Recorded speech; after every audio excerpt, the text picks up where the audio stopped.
Hello and welcome to Ainanti Aywa. How often do you make potato soufflé at home? And what do you usually stuff it with?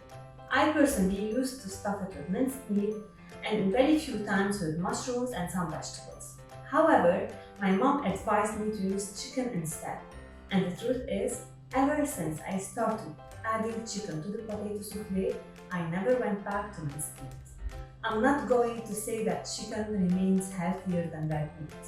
I will stress today only on the taste. I marinate the chicken with chicken seasoning, garlic, and soy sauce. The soy sauce adds a savory, juicy flavor to the chicken, turning this plate into a super delicious meal that all the family will enjoy. Before I proceed, please take a moment to subscribe to my channel and don't forget to turn on the notification button. And now, are you excited enough to do this recipe? Let's do it together. Join me in this video. I am Rafa from Ainanti Aywa. First, let's marinate the chicken. Cut 2 chicken breasts into small cubes. Then marinate them for 1 hour with 1 tablespoon of olive oil, 1 teaspoon of chicken seasoning, half teaspoon of garlic powder, and 2 tablespoons of soy sauce. In the meantime, boil 8 medium potatoes in a large pan, then peel the skin and smash the potatoes.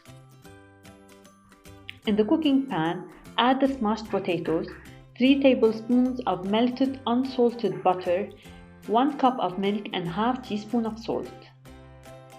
Sprinkle as well a little bit of nutmeg. Mix the ingredients until they become well combined, then set aside. Now heat a frying pan, then add 1 tablespoon of olive oil. Add 1 chopped onion and 1 garlic clove and fry them until they start to become gold.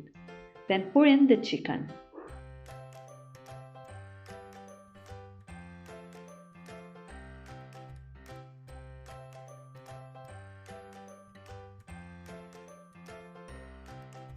As you fry the chicken, add 1 chopped green capsicum and continue frying.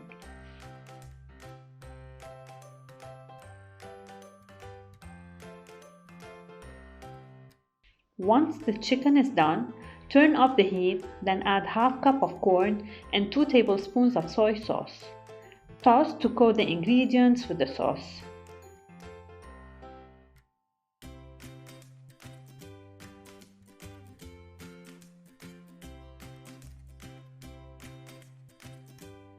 Now let's prepare the tray. Grease the baking tray with cooking oil, then spread 1 layer of potato puree.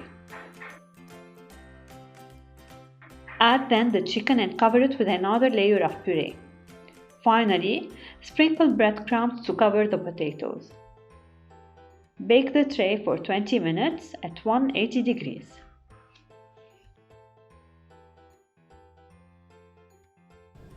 Now that we've prepared the chicken soufflé together comes the moment of truth, tasting this recipe. After taking the baking tray out of the oven, I advise you to let it cool for around 10 minutes before cutting and serving. This way the puree will have ample time to thicken a bit so that you can avoid having a smashed soufflé. Before I end this video, please do not forget to subscribe to my channel and turn on the notification button. See you online!